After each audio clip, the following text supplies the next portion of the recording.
Active passive. Active passive अगर दुनिया में सबसे सरल कोई चीज है तो वो बच्चे लोग एक्टिव पैसिव है, ऐसा आप कहने वाले हैं। देखिए एक्टिव पैसिव के लिए मैं आपको बताऊं एक एक्टिव और पैसिव इन दोनों का लिटरल मीनिंग, एक्टिव का मतलब होता है सक्रिय और पैसिव का मतलब होता है निष्क्रिय। अगर हम इस वर्ड को अलग अलग यूज करें, वॉइस को हटा दें तो एक्टिव का मतलब होता है सक्रिय और पैसिव का मतलब होता है निष्क्रिय। लेकिन एक्टिव के साथ और पैसिव के साथ जब वॉइस लग जाता है तो ये एक्टिव पैसिव बन जाते हैं। जो आप पढ़ते थे वो मैं आपको बताता हूं एक्टिव क्या होता है।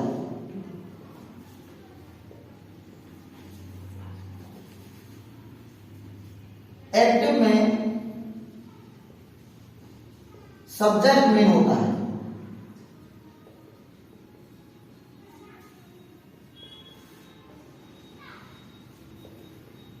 पैसिव में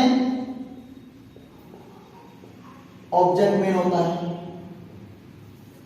इसीलिए इसको कहा जाता है कर्ता प्रधान। क्या कहा जाएगा बच्चों? कर्ता प्रधान। और इसको कहा जाएगा कर्म प्रधान। क्या कहा जाएगा इसको? सर कर्म प्रधान।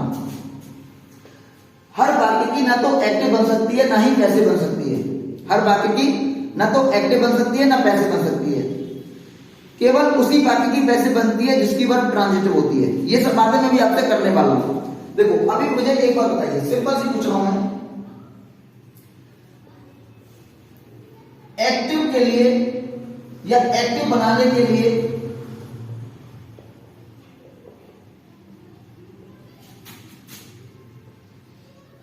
वाक्य का सब्जेक्ट होना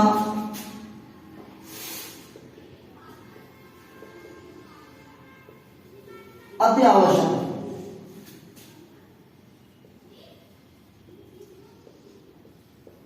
पैसिव बनाने के लिए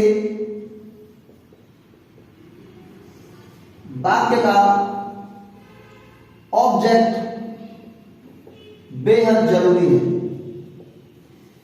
मतलब उसी वाक्य की, सुनो मेरी बात, उसी वाक्य की बेटा एक्टिव बनती है जिसमें की सब्जेक्ट होगा और पैसिव भी उसी वाक्य की बनेगी जिसका की ऑब्जेक्ट होगा। बात समझ आ गया? थोड़ा सा मैं आपको यहां पर अभी एक्टिव पैसिव आपके एग्जाम के पॉइंट ऑफ व्यू से नहीं करा रहा, अभी मैं आपको ट्रांसलेशन अप्रोच से करा रहा हूं। थोड़ा सा ट्रांसलेशन के लिए देखिए, मैं कहूं चाय बन रही है, सर चाय बन रही है, ठीक है सर चाय बन रही है। ये सेंटेंस अगर मैं तुषार के घर जाऊं, मैं वहां से चलने लगूं तो तुषार क्या कहेगा? भैया रुको भी चाय बन रही है। तो चाय बन रही है, अब इसको मैं इंग्लिश में कैसे बोलना है? तो सर इसको ट्रांसलेशन करना पड़ेगा। लेकिन सर हम तो एक्टिव एक्टिव, क्योंकि सबसे बड़ी प्रॉब्लम क्या होती है कि हम लोग एक्टिव एक्टिव ज्यादा सीखते हैं, जबकि इंग्लिश बोलने के लिए, इंग्लिश लिखने के लिए आपको और इंग्लिश पढ़ने के लिए आपको पैसिव का ज्ञान होना अत्यंत आवश्यक है, जो कि हम नहीं करते हैं। चाय बन रही है, अब इसका एक्टिव नहीं बनेगा, चाय कौन बना रहा है? या सब्जेक्ट ही नहीं है, तो इसका हमें पैसिव बनाना पड़ेगा। बनाएंगे टी इज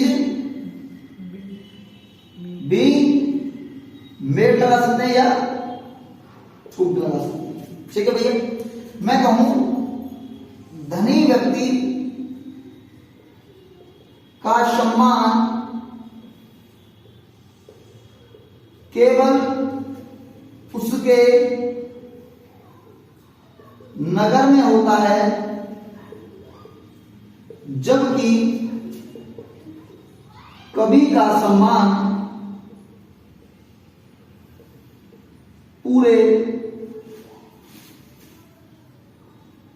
विश्व में होता है। अब देखो इसका एक्टिव नहीं कर सकता बेटा, क्योंकि तुम अगर कहोगे rich man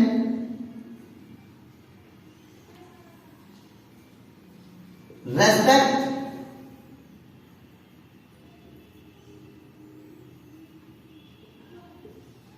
in his only in his own city, while poet respect all over the world, all over the world। क्योंकि तुमने देखा बाकी के में ता लगा हुआ है, सर फंक्शन भी हो रहा है, फंक्शन भी हो रहा है तो सेंटेंस प्रेजेंट इंडेफिनिट होगा, और इसको बना देंगे। प्रेजेंट परफेक्ट का रूल होता है सब्जेक्ट वर्ब की first form SES plus object. Sir गलती एक लग रही है, मैं एसईएस तो नहीं आएगा कहीं, चलो ये भी लगा दिया, तब भी आपका सेंटेंस गलत होगा। क्यों गलत होगा? क्योंकि धनी व्यक्ति अपने आप थोड़ी सम्मान करेगा, कभी अपने आप थोड़ी सम्मान करेगा। क्या मैं अपने आप सम्मान कर सकता हूं अपना? अरे सम्मान तो आप लोग करोगे, सम्मान और लोग करेंगे तभी तो सम्मान होगा। तुम अपना सम्मान अपने आप कर लोगे क्या? तो यहां पे क्या बनेगा? ये पैसे बनेगा। तो अब देखिए, रिच मैन इज रेस्पेक्टेड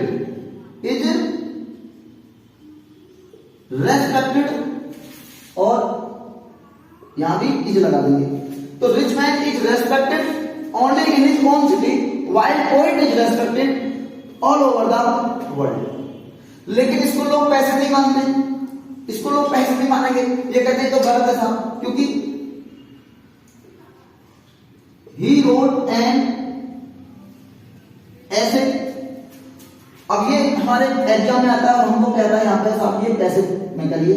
ये 9th में 10th में 2 नंबर का आता है, 11th में भी आ जाता है, लेकिन 12th में नहीं आता बच्चों। 12th में बहुत ही रेयर केस में आपका एक्टिव पैसे आ सकता है, क्योंकि वहां सेंटेंसेस होते हैं, ट्रांसफॉर्मेशन होता है, डिग्री होती है, रिमूव टू, ऐड टू आते हैं, बहुत सी चीजें होती हैं, आपको मैं पढ़ाऊंगा आगे, वो चीजें आती हैं, ये चीजें नहीं आती हैं। लेकिन फिर भी आपको सीख लेना चाहिए, बेसिक नॉलेज आपको होना चाहिए हर सब्जेक्ट की, हर चीज, ठीक है। तो इसका कैसे बनेगा? सर एन ऐसे was written by, यह पे क्या हो जाएगा? ही का हिम हो जाएगा, क्योंकि ये तो मैंने बता रखा है, जब इधर जाएगा तो ये हिम हो जाएगा। अभी मैं नहीं बताया, अभी मैं बता दूंगा आपको डिटेल। अब लोग कहेंगे सर इसमें तो पैसे है, क्योंकि बहुत से लोगों के दिमाग में एक बात बैठ जाती है कि सर बाई जरूर आएगा, बच्चों के दिमाग में बाई जरूर आएगा। बेटा ये कोई जरूरी नहीं कि बाई आएगा, क्योंकि यहां पर इसका सब्जेक्ट है, क्योंकि ये किसके द्वारा लिखा गया है? सर ये उसके द्वारा लिखा गया, ठीक, उसने एक निबंध लिखा। लेकिन देखो मैंने आपको बताया जब वाक्य के सब्जेक्ट और ऑब्जेक्ट दोनों होंगे तो उसका एक्टिव भी बन जाएगा और पैसिव भी बन जाएगा। और जब वाक्य का केवल एक्टिव सब्जेक्ट ही होगा, उसमें ऑब्जेक्ट नहीं होगा, तो बेटा उसका केवल एक्टिव बनेगा, पैसिव नहीं बन सकता है। और वाक्य का जैसे कि इसका, इसमें ऑब्जेक्ट है, क्या बन रही है साहब? चाय बन रही है, तो ये हमारा क्या कहलाएगा? ये पैसिव ही बनेगा, इसका एक्टिव नहीं बन सकता। ये बात उम्मीद करता हूं आपको समझ में आई होगी। चलिए इसको मैं इरेज करता हूं और इसको इरेज करने के बाद आपको कुछ नई चीजों को समझाता हूं।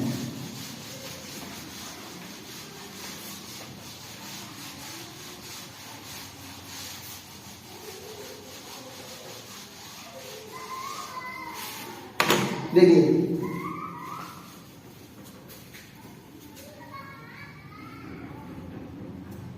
एक्टिव से पैसिव बनाने के कुछ जनरल नियम है। सर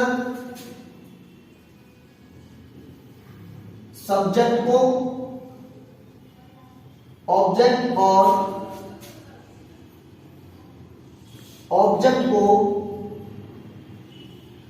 सब्जेक्ट बना देते हैं। सर जरा समझाइए। देखिए सब्जेक्ट केस,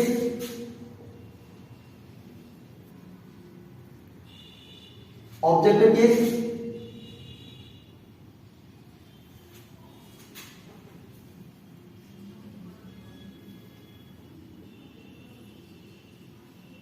तो ये हो जाएगा पॉजिटिव केस।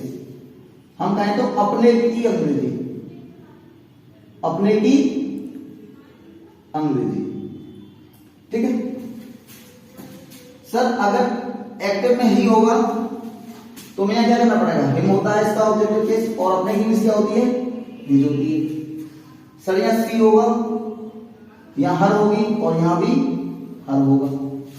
आई का यहां मी हो जाएगा, माई हो जाएगा। दे के लिए सर देन करेंगे और यहां देर।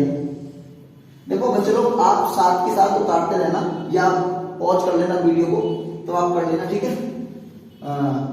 अगर इट आएगा तो सर इट का इट रहेगा और यहां पर इट्स हो जाएगा। यू का यू रहेगा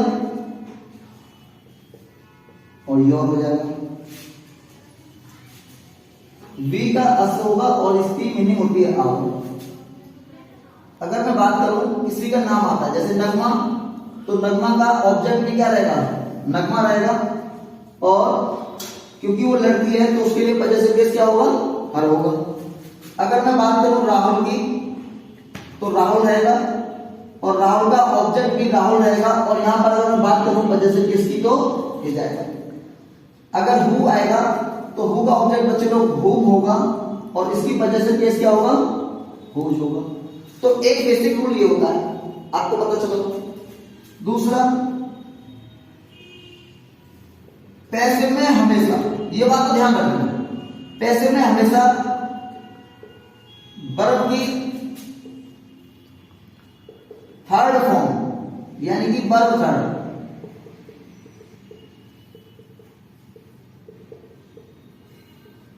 का प्रयोग होता है। सर पैसे में हमेशा वर्ब की थर्ड फॉर्म का प्रयोग होता है। नंबर 3, हर वाक्य की पैसिव नहीं बनती है, केवल उसी वाक्य की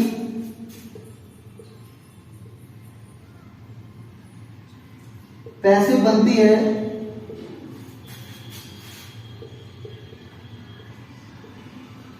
जिसकी वर्ब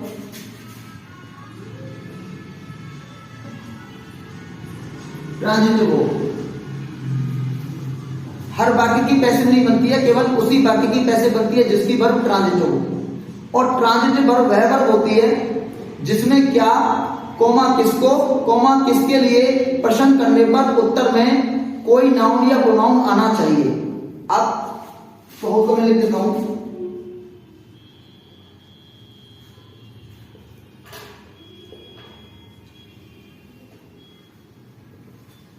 ट्रांजिटिव वर्ब वह वर्ब होती है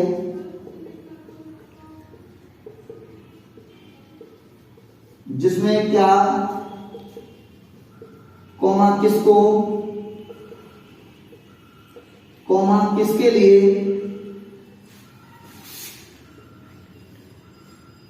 प्रश्न करने पर उत्तर में नाउन या प्रोनाउन ऑब्जेक्ट के रूप में आए, सब्जेक्ट के रूप में नहीं। जैसे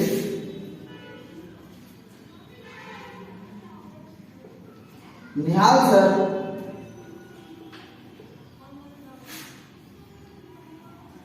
हमको अंग्रेजी पढ़ाते हैं। क्या पढ़ाते हैं, अंग्रेजी। क्या पढ़ाते हैं, अंग्रेजी।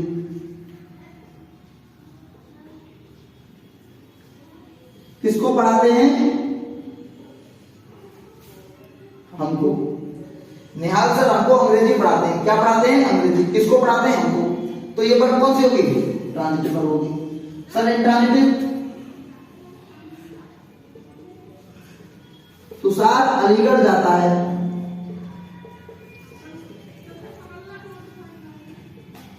क्या जाता है, किसको जाता है, किसके लिए जाता है, कोई आंसर नहीं आ रहा। ये वर्ब कौन सी होगी, ये वो कौन सी वर्ब होगी, इंट्रांजिटिव वर्ब। और ये कौन सी वर्ब होगी, ट्रांजिटिव वर्ब। तो बच्चों लोग इस पार्ट में इतना ही करते हैं, मिलते हैं नेक्स्ट पार्ट में। तब तक के लिए बाय, टेक केयर, हंसते रहिए, मुस्कुराते रहिए। Thank you class.